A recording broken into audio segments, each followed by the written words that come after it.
الحمد لله والحمد حقه كما يستحقه حمدا كثيرا.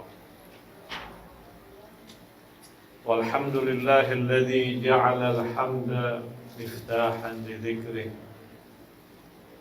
وسببا للمزيد من فضله ودليلا على آلائه وعظمته. أشهد أن لا إله إلا الله وحده لا شريك له أحدا فردا صمدا لا ند له. وأشهد أن سيدنا محمدا عبده ورسوله أرسله رحمة للعالمين بشيرا ونذيرا وداعيا إلى الله بإذنه وسراجا منيرا. اللهم فصل وسلم على سيدنا ونبينا وشفيعنا وقرة أعيننا سيدنا محمد. اللهم صل على محمد وآل محمد. اللهم صل على محمد وآل محمد. اللهم صل على محمد وآل محمد. المبعوث رحمة للعالمين وعلى آله الطيبين وأصحابه الميامين المنتجبين ومن تبعه بإحسان إلى قيام يوم الدين. أيها المسلمون، أوصيكم وإياي بتقوى الله، واعلموا أن التقوى دار حصن عزيز والفجور دار حصن ذليل لا يمنع أهله ولا يحرز من لجأ إليه. Sidang Jumat yang dimuliakan oleh Allah, pertama-tama marilah kita ucapkan puji dan syukur kita kepada Allah Subhanahu wa Ta'ala. Teriring salawat dan salam kita haturkan kepada kekasih kita, cahaya mata hati kita, junjungan kita Nabi besar Muhammad sallallahu alaihi wa alihi wasallam, yang karena keberkahan beliau, karena kasih sayang dan perhatian Rasul sallallahu alaihi wa alihi wasallam, semua umat ini kemudian mendapatkan segala karunia daripada Allah Subhanahu wa Ta'ala. Karena beliau kemudian kita mendapatkan tuntunan dalam hidup kita. Karena beliau kemudian kita bisa mengenal mana yang hak dan mana yang batil. Ayyuhal muslimun rahimakumullah. Kita sekarang hidup di sebuah zaman yang penuh dengan fitnah dan ujian daripada Allah. Kita hidup di sebuah zaman di mana kaum muslimin di mana-mana sepertinya mendapatkan ujian daripada Allah. Mereka diadu domba satu dengan yang lainnya. Mereka diprovokasi satu dengan yang lainnya,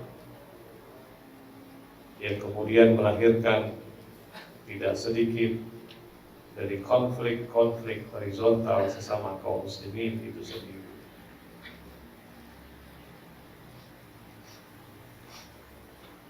Mungkin bukti yang tidak bisa kita nafikan adalah apa yang terjadi di Timur Tengah sekarang ini, di mana kaum muslimin dengan mudahnya terprovokasi oleh berbagai macam fitnah dan berbagai macam provokasi-provokasi yang dilakukan oleh orang-orang non-muslim dan juga oleh kaum muslimin itu sendiri, sehingga melahirkan peperangan yang tidak jarang merenggut ribuan bahkan puluhan ribu nyawa kaum muslimin. Yaman adalah salah satu contoh yang paling mudah untuk kita lihat. Demikian juga Syria, Libya, Irak, dan tempat-tempat yang lainnya. Dan yang paling banyak terprovokasi dan yang termakan dengan fitnah-fitnah itu adalah orang-orang awam, yang mereka sebetulnya adalah mayoritas dari komunitas muslim yang ada di dunia ini. Kalau kita misalnya gambarkan seperti sebuah piramid,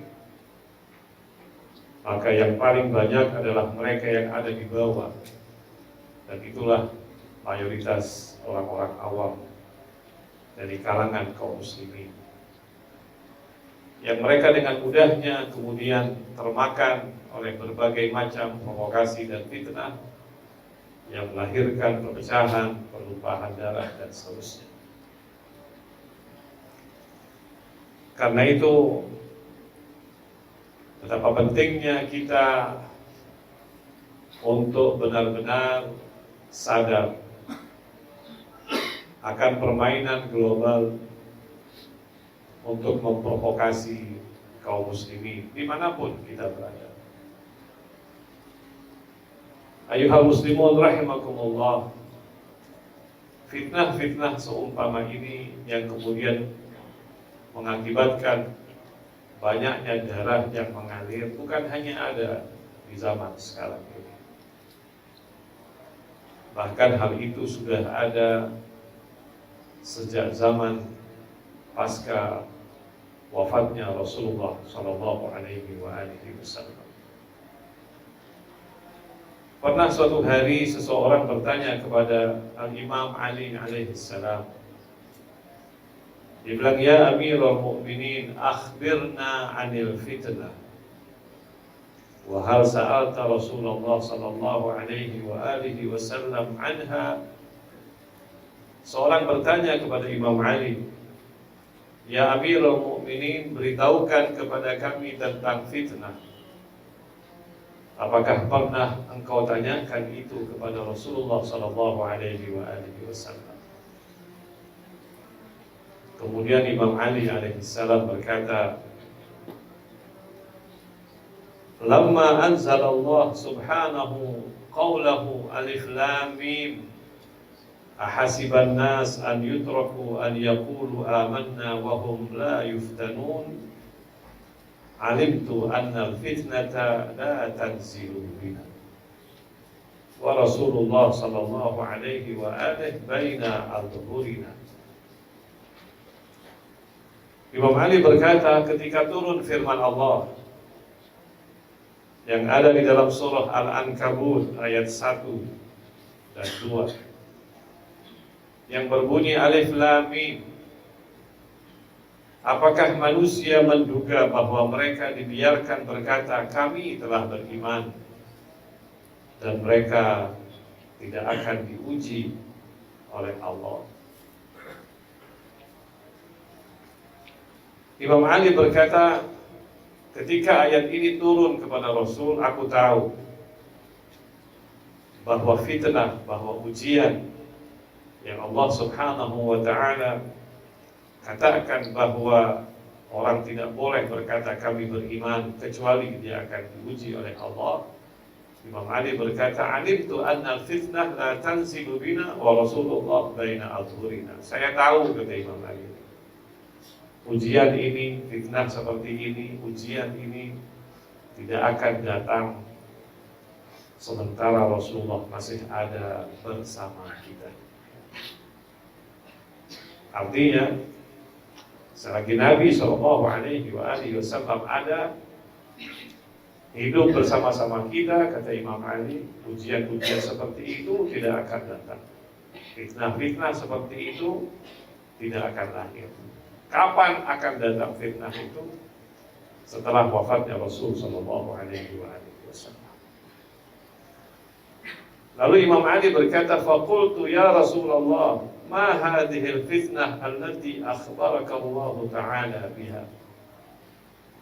Ya Rasulullah, fitnah seperti apa, ujian seperti apa yang Allah Subhanahu wa Ta'ala sampaikan kepadamu? Faqala ya Ali, inna ummati sayuftanuna min ba'di. Ini harus kita kasih garis bawah. Nabi berkata, ya Ali, sesungguhnya umatku kelak setelah aku akan diuji oleh Allah Subhanahu wa Ta'ala. Inna ummati sayuftanuna min ba'di. Setelah aku, umat ini akan diuji oleh Allah Subhanahu wa Ta'ala. Kata-kata Nabi setelah aku tidak hanya menunjukkan pada zaman segera setelah Rasul wafat, tetapi sifatnya lebih luas, bahwa memang umat ini akan mengalami ujian yang besar, fitnah yang besar, yang akan menggetarkan sebagian jiwa dan hati orang-orang mukmin, dan yang bahkan menyebabkan perpecahan di kalangan mereka. Dan itulah yang kita saksikan tidak lama setelah Rasul Sallallahu Alaihi Wasallam wafat. Kalau kita baca sejarah misalnya, kita seringkali bingung, masa sih setelah Rasulullah wafat maka terjadi pertumpahan darah di kalangan kaum muslimin yang bahkan menyaksikan Rasul Sallallahu Alaihi Wasallam. Ayuhal muslimun rahimakumullah, kita sering kali mendengar sebuah riwayat yang saya tidak melihatnya riwayat itu sahih, tapi riwayat itu paling sering diulang-ulang oleh sebagian saudara kita kaum muslimin. Riwayat itu berkata bahwa khairul qurun qarni, atau dalam riwayat lain khairun nas qarni. Jadi sebaik-baik kurun, sebaik-baik periode adalah periode aku, katanya. Jadi ini dinisbahkan kepada Nabi yang bersabda, sebaik-baik kurun, sebaik-baik periode adalah periode aku, kemudian periode setelah aku, kemudian periode setelah aku lagi. Khairul qurun qarni, summa yatluhu wa yatluhu wa yatluhu. Setelah itu, dan setelah itu. Tidak sedikit kaum muslimin memberikan kepada kita sebuah gambaran yang sangat ideal, bahwa zaman Nabi adalah zaman yang terbaik, zaman setelah Nabi adalah zaman yang terbaik, zaman setelah sahabat adalah zaman yang terbaik, sehingga mereka menyebutnya itu adalah kurun-kurun yang terbaik.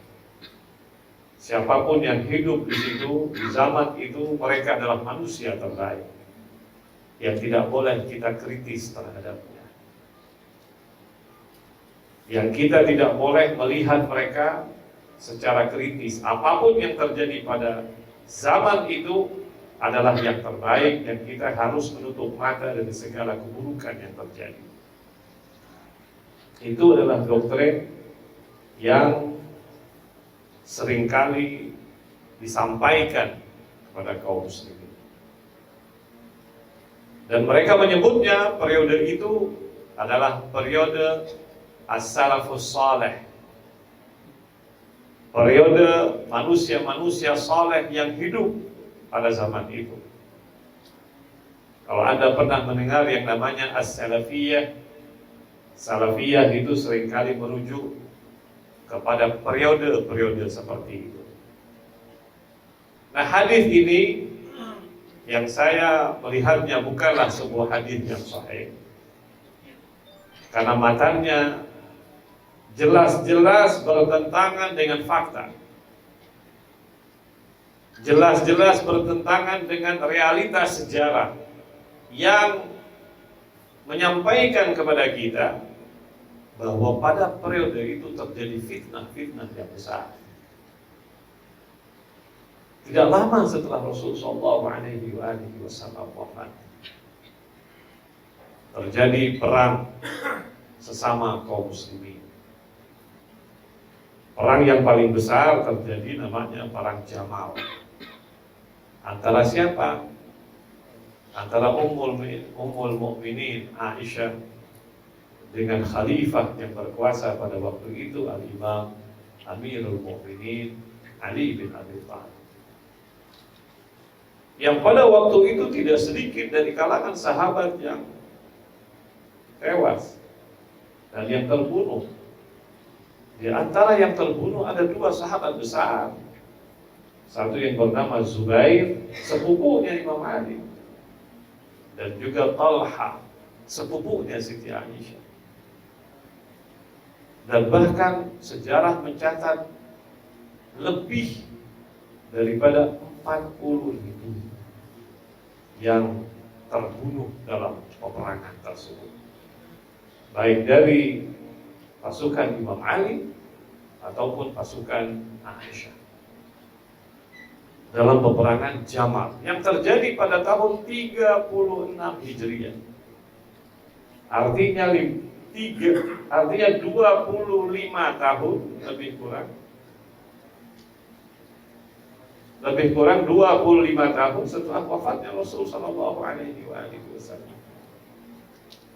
Belum lagi peperangan setelahnya yang disebut dengan peperangan Siffin, yang terjadi antara Ali dengan Muawiyah, yang kemudian menyebabkan terbunuhnya ribuan, di atas hampir 40.000 juga, antara dua pasukan Imam Ali dan pasukan Muawiyah.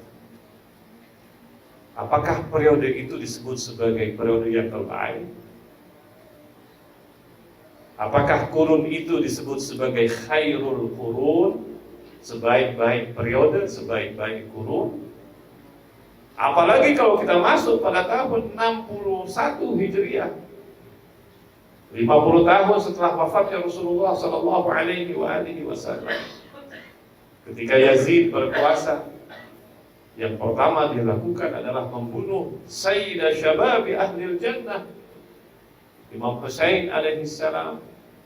Setelah itu dia mengepung kota Madinah dan membunuhi hampir 10.000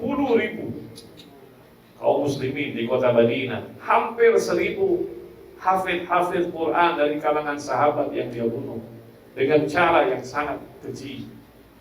Lalu setelah itu Yazid memerintahkan pasukannya untuk pergi ke Mekah, mengepung Abdullah bin Zubair yang pada waktu itu berkuasa di Mekah, dan kemudian menyerang kota Mekah. Siapapun yang bersembunyi di dalam Ka'bah dia bunuh, bahkan Ka'bah pun dia bakar. Apakah itu disebut sebagai khairul qurun? Ini yang saya katakan, sebuah hadis yang dinisbahkan kepada Rasul. Hadis ini sangat masyhur. Kalau Anda mendengar hampir setiap ustaz salafi, dia akan menyampaikan hadis ini, karena dianggap inilah periode yang paling ideal, inilah periode yang harus ditiru, itulah periode yang harus kaum muslimin menirunya dan masuk ke dalam periode itu, membangun khilafah dalam periode seperti itu. Dan sekali lagi, ini adalah sesuatu yang sangat-sangat kita sayangkan, betapa doktrin seperti ini ada dalam jiwa dan mentalitas kaum muslimin. Dan kalau kita merujuk kepada apa yang dikatakan oleh Rasul sallallahu alaihi wasallam kepada Imam Ali, apa yang Rasulullah katakan kepada Imam Ali? Beliau berkata, "Ya Ali, inna ummati sayuftanuna min ba'di." Setelah aku, kata Rasulullah, umat ini akan diuji oleh Allah. Akan terjadi fitnah besar. Fitnatul kubra. Begitu ungkapan Taha Amin, salah seorang penulis Mesir, ketika dia menulis tentang fitnah-fitnah yang terjadi di zaman tidak jauh setelah wafatnya Rasul sallallahu alaihi wasallam. Lalu saya sambungkan apa yang Imam Ali sebutkan dalam khutbahnya. Faqultu ya Rasulullah, awalaysa qad qulta li yawma Uhud haitsu istushhida man istushhida minal muslimin wa hizat anni ash-shahadah fashaqqa dhalika alayya faqulta li abshir fa inna ash-shahadata min wara'ik. Imam Ali alaihi salam bertanya kepada Nabi sallallahu alaihi wasallam. Beliau berkata, ya Rasulullah, ketika dalam peperangan Uhud, sebuah peperangan yang paling menyayat hati menimpa Rasul sallallahu alaihi wasallam. Sebuah peperangan yang menyebabkan pamannya Rasulullah yang bernama Sayyiduna Hamzah gugur dalam keadaan yang paling menyayat hati. Sayyidina Hamzah gugur, yang kemudian syahidnya Sayyidina Hamzah mendapatkan gelar dari Rasulullah sebagai Sayyidus Syuhada. Sebelum Imam Hussein mendapatkan gelar Sayyidus Syuhada, Hamzah adalah orang pertama yang mendapatkan gelar Sayyidus Syuhada karena syahidnya sangat mengenaskan. Badannya benar-benar dicincang dan badannya dilukai secara parah, bahkan katanya hidungnya dicabut, matanya dicabut, telinganya dipotong, jantungnya diambil. Dan yang melakukan itu adalah ibunya Muawiyah yang bernama Hind, yang punya dendam kesumat kepada keluarga Rasul sallallahu alaihi wasallam. Dalam peperangan Uhud itu banyak yang syahid.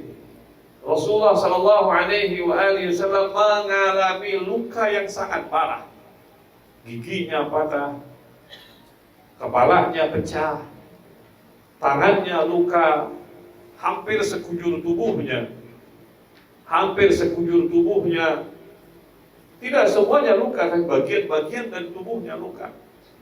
Sempat Rasulullah SAW beristirahat di bawah batu tertentu di sekitar Uhud. Dan di saat itu kata Ali, aku bermimpi untuk memperoleh syahadat ya Rasulullah. Aku memohon kepada Allah agar aku syahid. Tapi subhanallah, Allah tidak takdirkan aku syahid.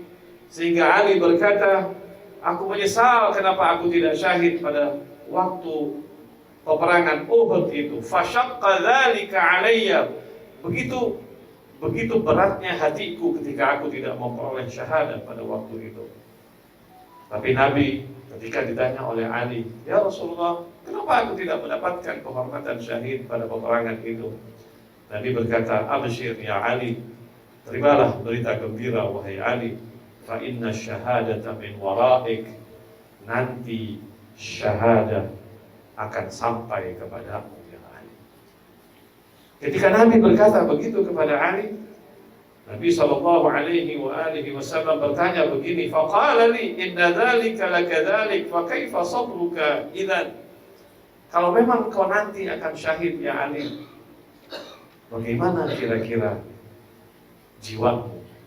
Bisakah engkau bersabar dan menerima ujian yang berat daripada Allah Subhanahu wa taala seperti itu? Ali berkata, ya Rasulullah, laisa hadza min mawatinis sabri walakin min mawatinil busyra wasyukri. Ya Rasulullah, kalau aku syahid di jalan Allah, itu bukan tempatnya aku bersabar, tapi itu adalah tempatnya aku bergembira dan bersyukur kepada Allah Subhanahu wa ta'ala. Inilah Al-Imam Ali bin Abi Thalib yang melihat syahadah sebagai momennya untuk dia bergembira dan bersyukur kepada Allah Subhanahu wa ta'ala. Ayuhal muslimun rahimakumullah, faqala ya Ali, innal qawma sayuftanuna bi amwalihim wa yamunnuna bi dinihim ala rabbihim wa yatamannawna rahmatahu wa ya'manuna satwatahu wa yastahilluna haramahu bisyubuhatil kadibah wal ahwa'i sahiyah فيستحلون الخمر بالنبيذ والسحت بالهدية والربا بالبيع.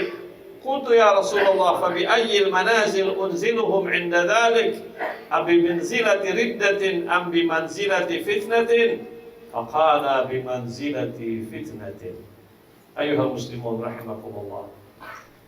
Saya ingin selesaikan apa yang dikatakan oleh Imam Ali dan sangat bagus untuk kita jadikan sebagai pelajaran.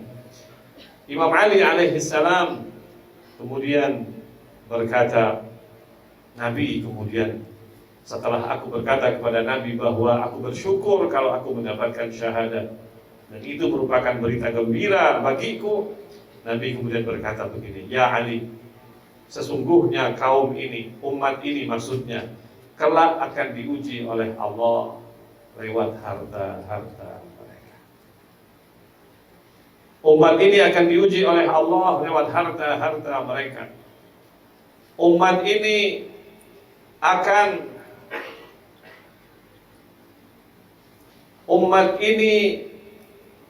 akan membanggakan agamanya terhadap Tuhannya. Maksudnya umat ini sepertinya akan mengatakan kepada Tuhannya, aku sudah berkhidmat kepada agamamu ya Allah. Aku berjasa kepada agamamu ya Allah. Umat ini punya sifat, nantinya punya sifat semacam takabur, seakan-akan mereka berjasa kepada Allah Subhanahu wa ta'ala. Nabi menyebutnya, ini salah satu fitnah. Ini salah satu ujian yang berat dalam diri setiap orang muslim. Ketika dia merasakan bahwa dia berjasa kepada Tuhannya, ketika dia berkata bahwa dirinya sudah berjasa kepada agama ini, wa yatamannawna rahmatah, mereka berharap rahmat dan kasih sayang Allah, dan mereka merasa aman daripada azabnya Allah. Mereka menghalalkan haramnya dengan berbagai macam alasan-alasan yang syubhat dan bohong, dan juga dikarenakan hawa nafsunya yang melalaikan dia. Umat ini akan menghalalkan khamar lewat nabir, dan mereka akan menghalalkan yang namanya korupsi, yang namanya perbuatan-perbuatan tercela dengan alasan hadiah. Mereka menghalalkan riba dengan nama jual beli. Lalu Imam Ali bertanya, ya Rasulullah, sekiranya aku berada pada waktu seperti itu, bagaimana aku katakan dan tempatkan umat seperti ini? Apakah mereka adalah orang-orang yang murtad dari agama Allah, atau mereka orang-orang yang tertimpa fitnah? Nabi berkata, bimanzilati fitnah, mereka dalam ujian yang besar daripada Allah Subhanahu wa ta'ala. Ayyuhal muslimun rahimakumullah, sekedar mengingatkan diri kita masing-masing betapa kita berada pada sebuah zaman yang tidak beda dengan zaman-zaman yang tadi saya sampaikan tidak lama setelah Rasul sallallahu alaihi wasallam. Manusia dihadapkan dengan ujian-ujian yang besar. Mungkin kita tidak dihadapkan dengan ujian sebagaimana yang ada pada zaman itu. Sekiranya kita dihadapkan dengan ujian, di hadapan kita ada Ali dan ada Muawiyah, bisa jadi kita akan memilih Muawiyah. Nauzubillah min dzalik. Bisa jadi ketika iman kita tidak teguh, ketika cinta kita kepada Ahlul Bait tidak maksimal. Bisa jadi ketika kita hidup di zaman Imam Hussein dan melihat di sana ada pasukan Hussein dan juga ada pasukan Yazid, kita diberikan untuk memilih mana yang akan kita pilih. Bisa jadi kita akan pilih pasukan Yazid sebagai pasukan yang kita bergabung dengannya. Bisa jadi. Banyak orang-orang yang pada waktu itu karena kejahilannya menjatuhkan pilihan yang salah. Anda bisa bayangkan misalnya dalam peperangan Karbala, berapa pasukan Imam Hussein? 73, katakan 100 dengan keluarganya. Berapa pasukan Yazid? 30.000 sampai 40.000 orang. Salah menjatuhkan pilihan. Salah menjatuhkan pilihan. Dalam peperangan antara Aisyah dengan Ali, jumlahnya mungkin tidak terlalu jauh, tetapi tidak sedikit. Kalau 40.000 orang yang tewas pada waktu itu, Anda bisa bayangkan berapa puluh ribu yang ikut pasukan pada waktu itu. Hampir 100.000-an orang. Tidak sedikit yang salah dalam menjatuhkan pilihan. Ayuhal muslimun rahimakumullah. Sekarang kita dihadapkan dengan sebuah zaman yang bisa jadi tidak sama, tetapi dihadapkan dengan sebuah pilihan. Apakah pilihan kita benar ataukah pilihan kita yang salah? Na'udzubillah min dzalik, jangan sampai pilihan kita salah. Untuk mengukur sebuah pilihan yang benar, memang semua orang berkata kami ikut Rasulullah, kami ikut Al-Quran. Muawiyah bilang kami ikut Al-Quran, inil hukmu illa lillah, itu dalilnya Muawiyah. Amr bin As juga berkata seperti itu, kami ikut Al-Quran, kami menjalankan Al-Quran. Tapi ayuhal muslimun rahimakumullah, seringkali orang terkecoh dengan hal-hal seperti itu. Maka pilihan yang paling gampang untuk kita jatuhkan, kepada siapa kita bergabung. Kita melihat Ahlul Bait Rasulullah sallallahu alaihi wasallam. Kalau kita menjadikan Ahlul Bait sebagai pilihan kita, maka mudah-mudahan itulah pilihan yang paling benar, dan itulah pilihan yang akan menghantar kita untuk bergabung bersama Nabi kita Muhammad sallallahu alaihi wasallam. Mudah-mudahan sedikit ini bermanfaat bagi kita insyaallah. A'udzu billahi minasyaitonir rajim. Bismillahirrahmanirrahim. Qul huwallahu ahad, Allahus samad, lam yalid wa lam yulad wa lam yakul lahu kufuwan ahad. Barakallahu li wa lakum fil Qur'anil 'azim. Wa nafa'ani wa iyyakum bima fihi minal ayati wa dzikril hakim. تقبل مني ومنكم تلاوته إنه هو السميع العليم. إن الله وملائكته يصلون على النبي يا أيها الذين آمنوا صلوا عليه وسلموا تسليما. اللهم صل على محمد وعلى آل محمد.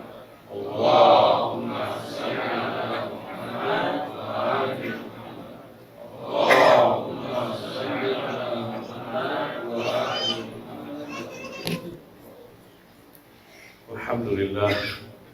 Alhamdulillah wa kafa wassalatu wassalamu ala nabiyil mustafa wa ala alihi ahla safa wal wafa. Ayyuhal muslimun, usikum wa iyaya bitaqwallah, faqad faza muttaqun. Pada khutbah yang kedua ini, pertama-tama Habib hanya ingin mengingatkan semua kita tentang betapa pentingnya takwa kita kepada Allah Subhanahu wa ta'ala. Lawan daripada takwa adalah al-fujur, artinya perbuatan yang dosa di hadapan Allah Subhanahu wa ta'ala. Karena itu, marilah sama-sama kita hindarkan diri kita dari perbuatan-perbuatan yang fujur. Imam Ali alaihi salam berkata, "Inna taqwa daru hisnin aziz, wal fujur daru hisnin dalil." Takwa itu bagaikan sebuah benteng yang bisa membentengi kita dari hal-hal yang buruk. Sementara fujur adalah bagaikan sebuah benteng juga tapi benteng yang hina, rumah yang buruk, rumah yang bisa menyebabkan kita kemudian hancur berantakan. Takwa bagaikan sebuah benteng, sebuah rumah yang kokoh, yang di dalamnya kita akan bisa terpelihara dan terhindar dari hal-hal yang buruk. Sementara fujur artinya sifat di mana kita di dalamnya tidak pernah malu-malu berbuat keburukan, adalah bagaikan sebuah rumah yang buruk yang akan membuat kita terhina dan rendah di hadapan Allah Subhanahu wa taala. Ayuhal muslimun rahimakumullah, sebagaimana yang tadi saya sampaikan, betapa pentingnya orang terus menyatakan dirinya bersama Ahlul Bait Nabi sallallahu alaihi wa alihi, karena dengannya kemudian dia akan terbimbing dalam hidupnya. Sebelum Rasul sallallahu alaihi wa alihi wasallam wafat, Nabi sallallahu alaihi wa alihi wasallam berwasiat kepada kita semua, Allah Allah fi ahli baiti, Allah Allah fi ahli baiti, Allah Allah fi ahli baiti. 3 kali Nabi sallallahu alaihi wa alihi ulang-ulang kata yang sama, yang semua orang paham mudah, supaya orang betul-betul ingat akan pesan Nabi sebelum detik-detik terakhir wafatnya. Dia hanya berkata Allah Allah fi ahli baiti. Artinya perhatikan tentang ahlul baitku. Allah Allah fi ahli baiti. Perhatikan, jangan kalian lalai tentang ahlul baitku. Allah Allah fi ahli baiti. Saya teliti hadis ini, hampir semua perawi yang meriwayatkan hadis ini mengatakan hadza haditsun sahih, ini hadisnya sahih, dan 3 kali Nabi mengulang-ulang. Semua riwayat-riwayat yang menuliskan riwayat ini mencatatnya sesuai dengan yang ada itu. Saya hanya merenung dan berpikir, subhanallah, kenapa Nabi mengingatkan kita tentang ahlul baitnya?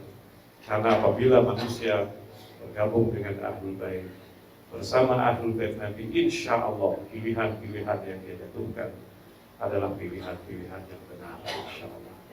Semoga Allah Subhanahu wa taala menggabungkan kita bersama keluarga Rasul sallallahu alaihi wa alihi, sebagaimana doa yang seringkali kita baca dalam ziarah Asyura, Allahumma ja'al mahyaya mahya Muhammad wa ali Muhammad wa mamati mamata Muhammad wa ali Muhammad. Ya Allah, jadikan hidupku sebagaimana hidupnya Muhammad dan keluarga Muhammad, dan jadikan matiku sebagaimana matinya Muhammad dan keluarga Muhammad.